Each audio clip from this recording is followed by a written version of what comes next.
রাজধানীর উত্তরায় milestone school and কলেজে বিমান বিধ্বস্তের দুর্ঘটনায় নিহতদের পরিবার এবং আহতদের চিকিৎসা সেবায় সরকারের পক্ষ থেকে প্রয়োজনীয় সকল সহায়তা দেওয়ার সিদ্ধান্ত গৃহীত হয়েছে। এ লক্ষ্যে শিক্ষা মন্ত্রণালয় স্কুল কর্তৃপক্ষের সাথে আলোচনা করে পরবর্তী পদক্ষেপ নির্ধারণ করবে। বৃহস্পতিবার সকালে প্রধান উপদেষ্টার কার্যালয়ে উপদেষ্টা পরিষদের নিয়মিত বৈঠকে এই সিদ্ধান্ত নেওয়া হয়।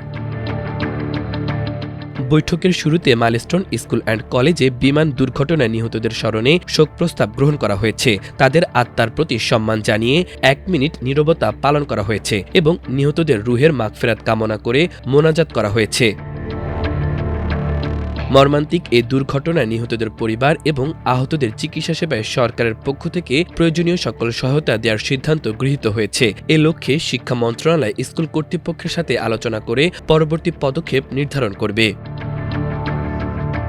উপদেষ্টা পরিষদের বৈঠকে স্কুলের নিহত ২ জন শিক্ষককে রাষ্ট্রীয় সম্মাননা প্রদানের সিদ্ধান্ত হয়েছে। এই সম্মাননার বিস্তারিত অতি দ্রুত নির্ধারণ করা হবে। নিহতদের আত্মার মাগফিরাত কামনা করে ও আহতদের সুস্থতা কামনা করে আগামীকাল শুক্রবার সকল ধর্মীয় প্রতিষ্ঠানে বিশেষ প্রার্থনার সিদ্ধান্ত হয়েছে।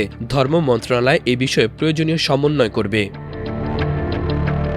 উত্তরার মাইলস্টোন স্কুল অ্যান্ড কলেজে গত সোমবার দুপুর ১টার দিকে বিমান বিধ্বস্ত হয়। ওই ঘটনায় সরকারিভাবে এখন পর্যন্ত ২৯ জন নিহত হয়েছেন। এছাড়া গুরুতর আহত হয়েছেন আরও শতাধিক শিক্ষার্থী। নিহতদের মধ্যে ৭ জনের পরিচয় এখনও শনাক্ত করা যায়নি।